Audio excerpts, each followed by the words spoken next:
So, okay, do you guys know what's going on with the Silicon Valley Bank? I know it started Wednesday, but I'm not entirely sure what started the whole bank run. I don't know. I mean, I know we should probably all be paying a good deal of attention to that because it is just looks like it's kind of getting the domino effect and becoming a serious issue. Oh, But we're gonna be I have no knowledge that I am not really sure what I can say on it because I'm still pretty much in the dark on this. I don't want anything I'm about to say to be taken as financial advice because I don't know what the bottom is. We're obviously going towards the bottom. I don't know what it is. I can't tell you what to do with your money. I think it's painfully obvious that if you have more than the insured amount in these banks, you need to get it out as fast as humanly possible. We are in a cascading bank run right now, so the obvious thing to do is secure your uninsured money if you can. That said, basically what happened was 5 weeks ago, Kramer, the TV guy giving advice, said SPD was an undervalued value stock, and that they were doing great. And hey, look at this ESG score that they're so high on. So people started looking into it. And they realized that they had something like $15 billion in unrealized losses due to the shenanigans that the Fed pulled with reducing interest rates to zero and then increasing the interest rates. They had money in bonds that stopped being as valuable as they were because they're like U.S. Treasury bonds, which are in a category of zero risk. Because under normal circumstances, how would a Treasury bond be at risk? Well, we're not in normal circumstances. And suddenly they had more in unrealized losses than they had cash on hand. And that's not a problem until people realize that's the case.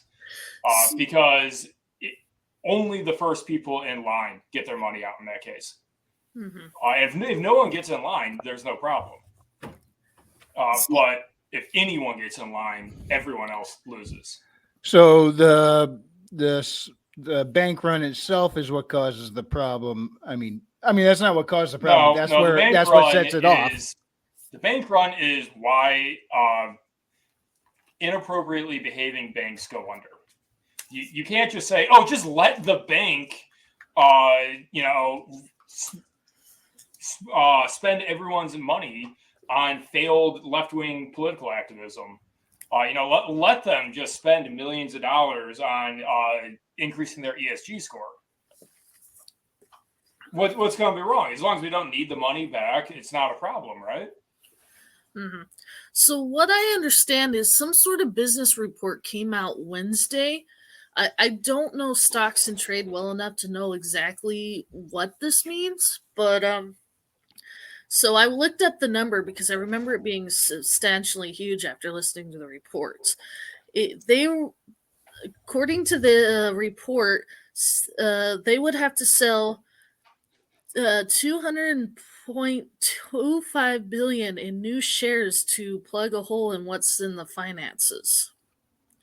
That report caused a mass panic, and then Google, for example, Roku, who had way more than what the FDC,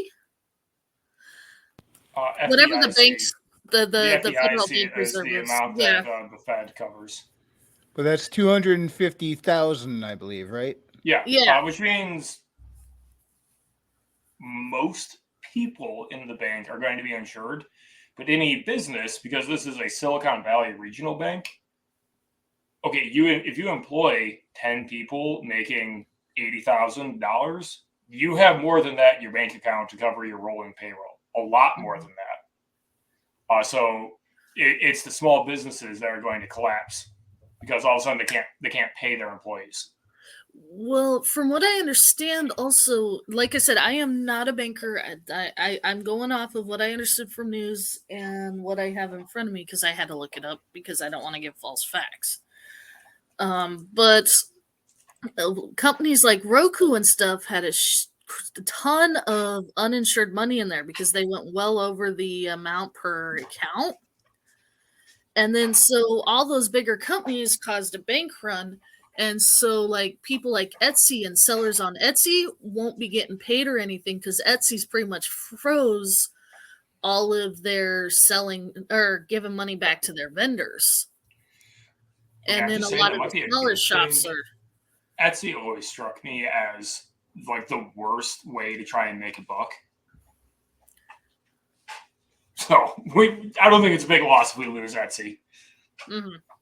But that's just that's starting to see the ripple effects. But considering the fact the Silicon Valley Bank is one of the largest banks that dealt with the Silicon Valley, we're going to be feeling this across all media around the board.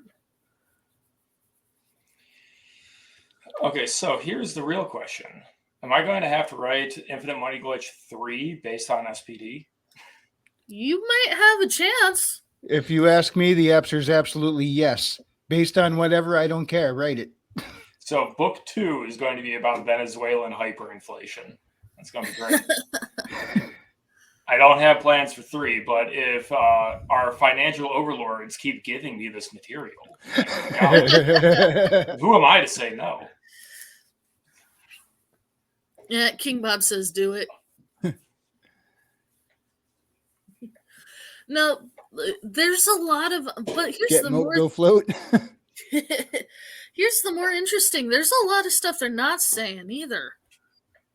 There's big old holes, and from what I understand, a lot of people are asking questions, but no one's giving answers. They're not giving a bailout. Oh no, not for this. I mean, they have a workaround that is going to float the banks quite a bit, but they've come on record saying no bailout.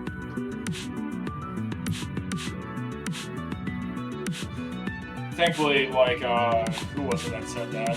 I don't know. Someone in here was like, good thing I don't have money. Don't have to worry about banks seizing your money if you don't have any money. That would be readout production.